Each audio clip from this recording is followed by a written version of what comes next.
Baby માસી, મારી માં પણ મને પોતાની જ ગણે છે. તો એક કામ કરું છું, હું મારા પર્સમાં મારી માનો ફોટો મૂકી દઉં છું અને એની પાછળ લખી દઉં છું, માં હું તને કંઈ જ નહીં થવા દઉં, માં હું તને હંમેશા ખુશ રાખીશ. અને પછી ચપ્પુ લઈને નીકળી પડું છું, લોકોને ડરાવી ધમકાવીને ચોરી કરવાને મારવા. ચાલશે? પણ ગોપી, જો તને કંઈ થઈ જશે તો તારી માનું ધ્યાન કોણ રાખશે?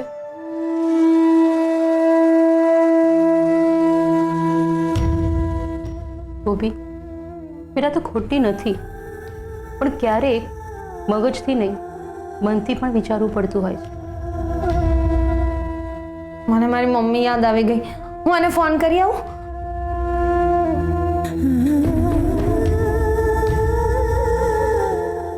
હું પણ મોટી બેન સાથે વાત કરી લઉં અને સાથે આ ફોટો પાવતી બધું જ બતાવી દેજો.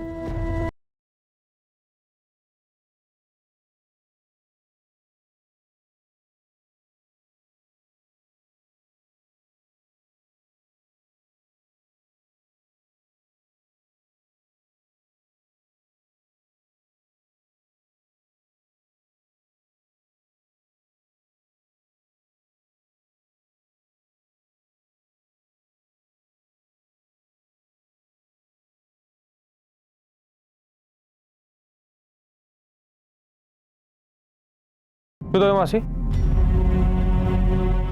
નમસ્તે સાહેબ, હું ફરિયાદ લખાવા આવી છું, પણ તમારા માણસો ના પાડી રહ્યા છે. અત્યારે ફરિયાદ નહીં લખે, મારી મદદ કરો સાહેબ. શાની ફરિયાદ લખાવી છે? સાહેબ, મારો છોકરો ઘરે નથી આવ્યો, ખબર નહીં ક્યાં જતો રહ્યો છે. બેબી, એમના માં એમના દીકરાની રાહ જોતા હશે ને? મને આખી રાત ઊંઘ નથી આવી. જરાક આવત થાય અને મને એવું લાગે કે મારો દીકરો આવ્યો છે. સાહેબ, મારા છોકરાને શોધી આપો ને. આખી રાત એનો ચહેરો અમારી સામે આવતો હતો અને અમને પૂછતો હતો, બેબી, કે મને શું કામ માર્યો, મને શું કામ માર્યો? એને કઈ થઈ તો નહીં ગયું હોય ને? અરે ના ના, એને કંઈ નહીં થયું હોય. હું તમારા દીકરાને શોધવામાં તમારી મદદ કરીશ. બેબી, આપણે એમને મદદ કરવી જોઈએ. પ્રમોદ આજે આવી જવાનો છે, તો આ એડ્રેસ ઉપર એમને થોડા રૂપિયા મોકલાવી દેજો. સાચે જ તમે મારા છોકરાને શોધી લાવશો? હા માસી. તમારો ખૂબ ખૂબ આભાર સાહેબ. પેલી ખુરશી આપો. ખુરશીમાં બેસો, નીચે ના બેસો. આવો.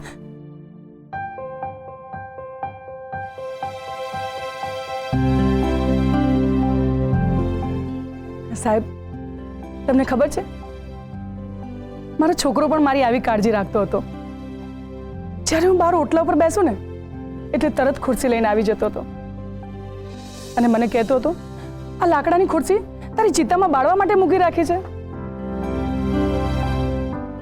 હું કાંઈ પણ બોલી દેતો હતો, પણ એમાં પણ મારી ચિંતા દેખાતી હતી.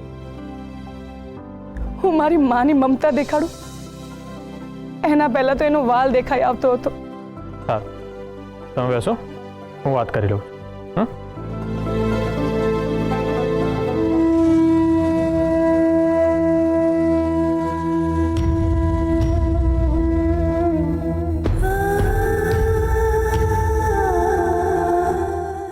મોટી બેન, તમે જરાય ચિંતા ના કરતા.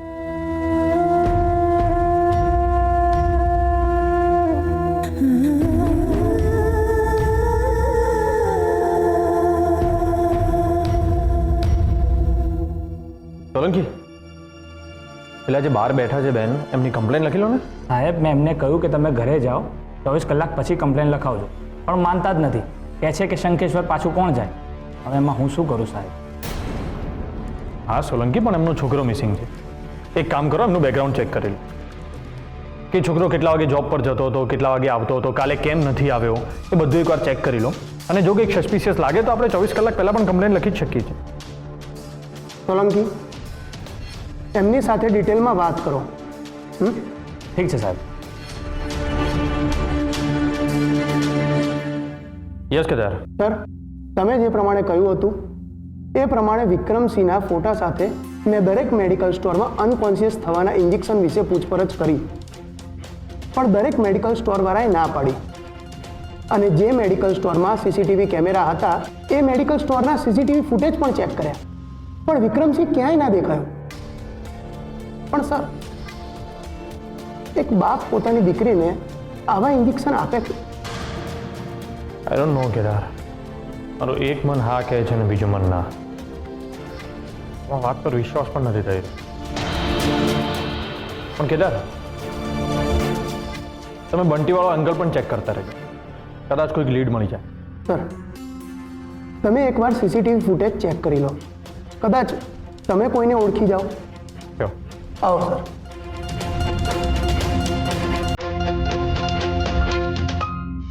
ગોપી, ત્યાં નીચે ના પડી ગયું, જો ને વ્યવસ્થિત. હા.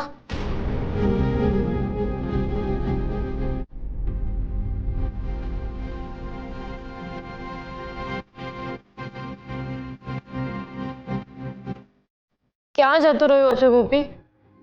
તમે કોને સાચવી રાખવાનું કીધું હતું? એ ગુંડાનું પર્સ? અરે હું સાચવીને નહોતી રાખવાની, હું તને જ આપવાની હતી ફેંકવા માટે, પણ ખબર નહીં ક્યાં જતું રહ્યું. તું એક કામ કર, તું બેબી માસીને જઈને પૂછ. મને લાગે છે કે મેં એમને જ આપ્યું હતું. હા, જા જઈને પૂછ. લે ચાલ, ચા પી લે. બેબી માસી, પેલા ગુંડાના ફોટો સાથે પર્સ પણ મેં તમને જ આપ્યું હતું ને? ના, તે ફક્ત ફોટા અને કુરિયરની પાવતી જ આપી હતી. તો પછી ક્યાં ગયું એ પર્સ? એમાં કંઈ હતું? ના, એટલે 2-3 વિઝિટિંગ કાર્ડ્સ હતા, પણ એ તો મેં ફાડીને ફેંકી દીધા હતા. અને આ ક્રિમિનલ લોકો પોતાની આઈડેન્ટિટી જેવું કંઈ રાખે નહીં, એટલે બીજું તો કંઈ નહોતું. કદાચ તે જ આડા હાથે ક્યાંક મૂકી ન દીધું હોય. ના બેબી માસી, મને યાદ છે કે મેં ફોટો અને પાવતીની સાથે પર્સ પણ તમને આપ્યું હતું. તો પછી મને કેમ યાદ નથી આવતું? બેબી માસી, તમે યાદ કરો કે તમે ક્યાં ક્યાં ગયા હતા, કઈ કઈ જગ્યાએ ગયા છો તમે? અરે પણ કેસર, પર્સમાં કંઈ હતું જ નહીં તો આટલું બધું ટેન્શન શું કરવા લે છે? ફોજદારના હાથમાં એ પર્સ આવી ગયું તો શું થયું? અરે તો એ ઇન્ક્વાયરી કરશે ને, સવાલો પૂછશે કે આ પર્સ ક્યાંથી આવ્યું, કોનું છે. પર્સ કોનું છે એની આપણને શું ખબર? અને પર્સ પરથી એવું કેવી રીતે ખબર પડે કે આ ગુંડાનું જ છે? એવું પર્સ તો બહુ બધા લોકો પાસે હોય ને. તો પણ તું પર્સ શોધ, આખા ઘરમાં શોધી આવ. જા. સારું.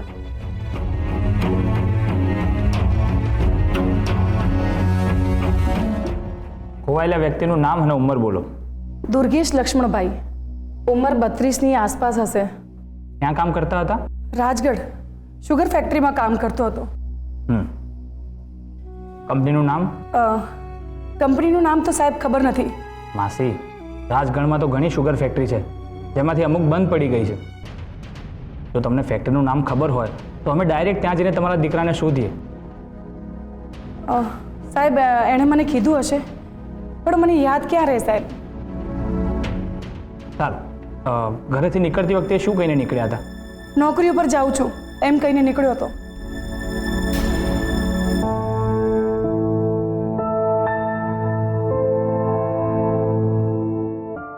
દુર્ગેશ, ક્યાં જાય છે? કંપનીના કામથી જાઉં છું. કંપનીના કામથી? આ મુઈ તારી કંપની આ તહેવારના દિવસે પણ રજા નથી આપતી. મમ્મી, આ ખાનગી કંપની છે, ગમે ત્યારે બોલાવે. મને એક વખત લઈ જજે તારી કંપનીમાં, જોઈ લઉં તારા સાહેબને. એક તો દિવાળીનું બોનસ પણ નથી આપતા.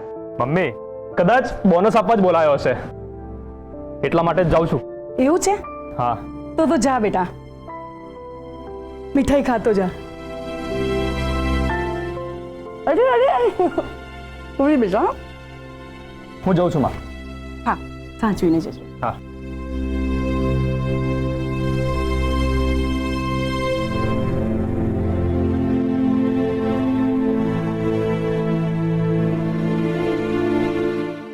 માસી, માસી.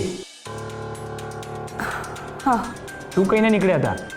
બોનસ લેવા જાઉં છું એવું કહીને નીકળ્યો હતો. એટલે કંપનીમાં બોનસ લેવા ગયા હતા એમ? હા, બોનસ લેવાનું કહીને ગયો, એના પછી પાછો આવ્યો જ નહીં. આખી રાત નીકળી ગઈ. સવાર પડી, મેં ઘરમાં બધે જોયું, પણ મને ક્યાંય દેખાયો નહીં, એટલે મારે અહીંયા આવવું પડ્યું ફરિયાદ લખાવવા માટે. બાઇકનો નંબર શું હતો?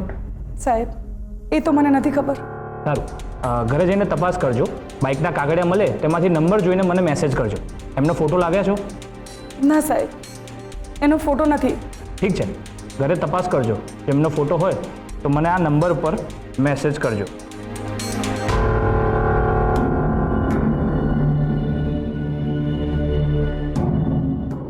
માસી, આજુબાજુ કોઈનો સ્માર્ટફોન હોય તો એના પરથી આ નંબર પર મોકલાવજો.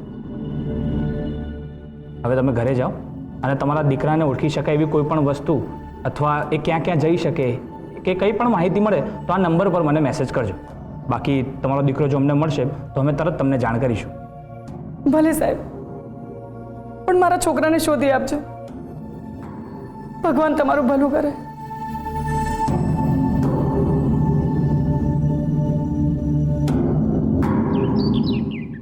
ઘરે બધા મજામાં ને? એકદમ મજામાં બેબી માસી. ભાઈ બીજ કરીને આવ્યો એમ ને? હા સાંભળ, તારે મારું એક કામ કરવાનું છે. હા બોલો. આલે એડ્રેસ અને આ ફોટો. આ બેન શંખેશ્વરમાં રહે છે. તારે એમને ત્યાં જઈને હાથો હાથ 50,000 રૂપિયા એમના ઘરે જઈને આપવાના છે. 50,000? તમારો ઓળખીતા છે? વધારે પંચાયત ના કર અને કીધું ને એટલું કર. અને બેન પણ પૂછે ને કે આ રૂપિયા કોણે આપ્યા છે તો કંઈ કહેતો નહીં. ચૂપચાપ રૂપિયા આપીને ત્યાંથી નીકળી જજે, સમજ્યો? પણ એ બેન પૂછશે તો હું શું કહીશ? એમને કહેતી કે તમારા દીકરાને આપવાના હતા એટલે આપવા આવ્યો છું. એટલે એમના દીકરા આપણી પાસે ઉધાર લીધા હતા કે આપણે એમની પાસેથી લીધા હતા અને પાછા આપવાના છે? તું એમને એમ કહે છે કે તે એમના દીકરા પાસેથી આ રૂપિયા ઉધાર લીધા હતા અને જે તું અત્યારે આપવા આવ્યો છે. અને હા, હર્ષ કે ઘરમાં કોઈને પણ આ વાતની ખબર ના પડવી જોઈએ. કેમ? નાના શેઠને કહેવામાં શું વાંધો છે? તમે કંઈ ખોટું થોડી કરી રહ્યા છો. પ્રમોદ, કંઈક કારણ હોય તો ના પાડું ને. સારું, હું એક કામ પતાવીને જાઉં છું. ઠીક છે, પણ ભૂલતો નહીં.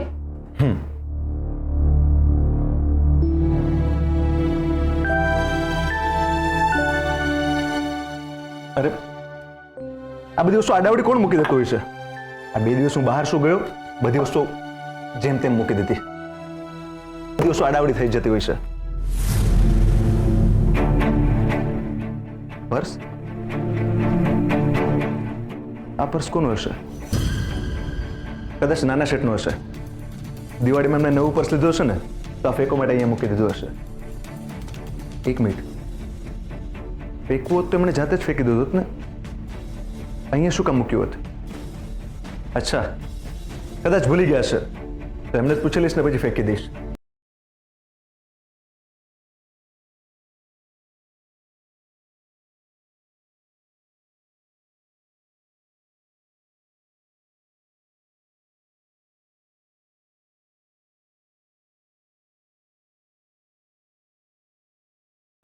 અરે પ્રમોદ, તું ક્યારે આવ્યો? નાના શેઠ, અરે બસ બસ, હમણાં થોડી વાર પહેલા જ આવ્યો. સારું, તો અત્યારે ક્યાં જાય છે? એક કામથી બહાર જઈ રહ્યો હતો. સારું, કામ પતાવીને આવ, પછી મને મળ, તારું એક કામ છે. ના નાના શેઠ, મારે આવવામાં થોડું મોડું થશે. થોડું દૂર જવાનું છે એટલા માટે, અને એ પણ એસટીમાં જવાનું છે. એસટીમાં? બહુ દૂર જવાનું છે. હા, થોડું દૂર જવાનું છે. 1 મિનિટ, તું આજે જ તો ગામથી આવ્યો છે અને પાછો જઈ રહ્યો છે? હું તારા ગામ તો નથી જઈ રહ્યો ને પાછો? ના ના નાના શેઠ, એવું કશું જ નથી. આ તો એક કામથી બહાર જવાનું છે એટલા માટે. પ્રમોદ, તું નર્વસ દેખાય છે. કંઈ થયું છે? કંઈ પ્રોબ્લેમ છે પ્રમોદ? ઘરમાં કોઈ કાંઈ કહ્યું તને? ના ના, એવું કંઈ જ નથી. એટલે હું બેબી માસીના કામથી બહાર જઈ રહ્યો છું. તું આટલો નર્વસ કેમ છે? એમણે કોઈને કહેવાની ના પાડી છે અને તમે પૂછી રહ્યા છો એટલા માટે. અચ્છા, એટલે કોઈ પર્સનલ કામ સોંપ્યું લાગે છે બેબી માસી. સારું. અરે નાના શેઠ, તમે 1 મિનિટ ઊભા રહેજો, હું આવું છું. બેબી માસીનું એવું તો શું પર્સનલ કામ હશે? ઘરમાં કંઈક તો રંધાઈ રહ્યું. નાના શેઠ, આ પર્સ તમારું છે ને? ના. તો પછી કોનું હશે? તને ક્યાંથી મળ્યું? કિચનમાંથી. મને એમ કે તમે દિવાળીમાં નવું પર્સ લીધું હશે અને આ ફેંકો માટે ત્યાં મૂક્યું હશે. ના, મારું પર્સ તો મારી પાસે છે. તો પછી આ પર્સ મોટા શેઠનું હશે. મોટા પાસે આવું પર્સ નથી.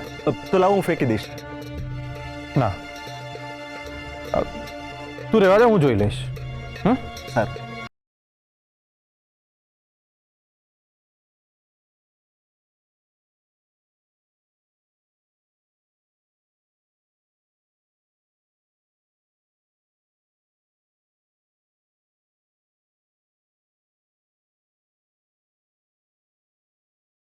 આ પર્સ અમારામાંથી કોઈનું નથી તો ઘરમાં આવ્યું કેવી રીતે? ના, પર્સ કોઈકે ખાલી કર્યું લાગે છે. એક તો ગડબડ છે.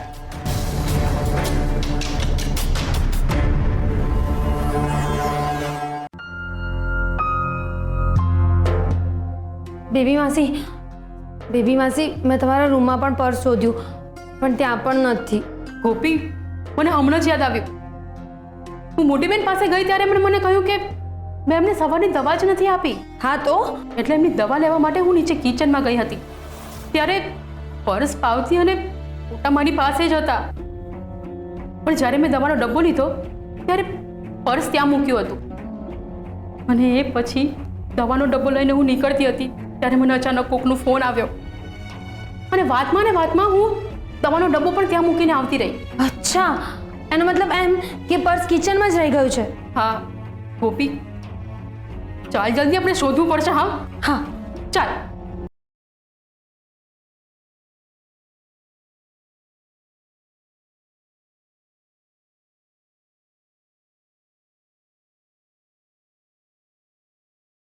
આજ સુધી રહી છે ને કેસર? હા, તમને ક્યાંથી?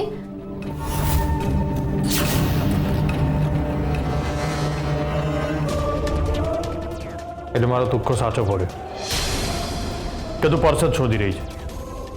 કોનું છે આ પર્સ? પ્લીઝ ખોટું નહીં બોલતી. હા, ના, હું આ જ પર્સ શોધી રહી હતી કારણ કે મારે તમને પૂછવાનું હતું કે આ પર્સ કોનું છે, એટલે શોધી રહી હતી. કોનું છે આ પર્સ?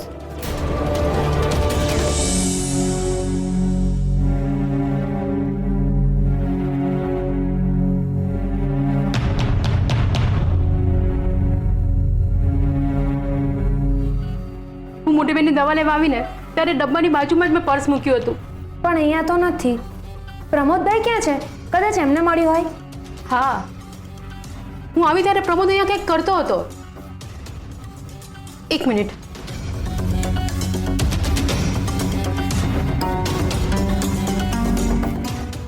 હલો પ્રમોદ, તને કિચનમાંથી કોઈ પાકીટ મળ્યું છે? શું?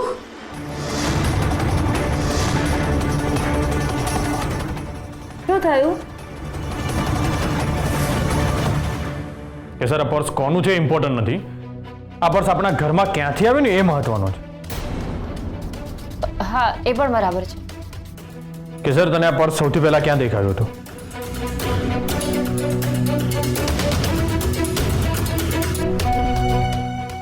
અરે, આ તમારું પર્સ તો ખબર નહીં. એટલે આ મોટી બેન, હર્ષને તમારા રૂમમાં બોલાવો.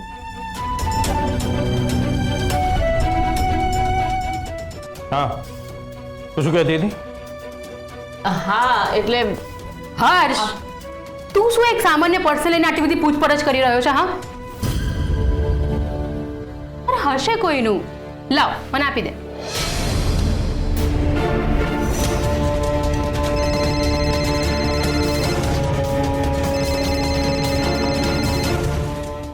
હા બા. ઓકે બા, આવું છું. જી. બાય મને અર્જન્ટ એમના રૂમમાં બોલાવે છે. આવો. ગોપી, જો તો એ ગયા.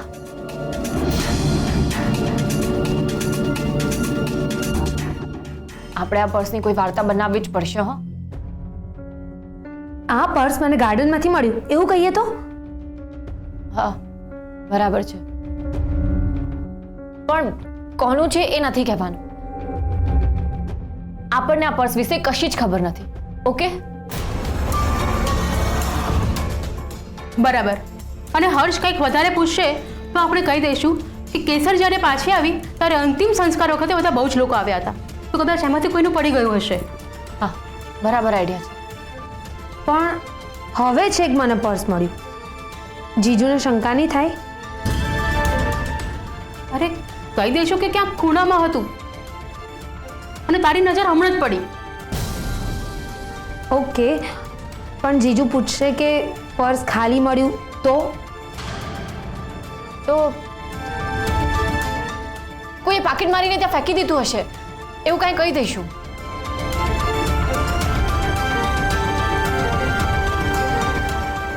આ પર્સ ગોપીને ગાર્ડનમાંથી મળ્યું છે.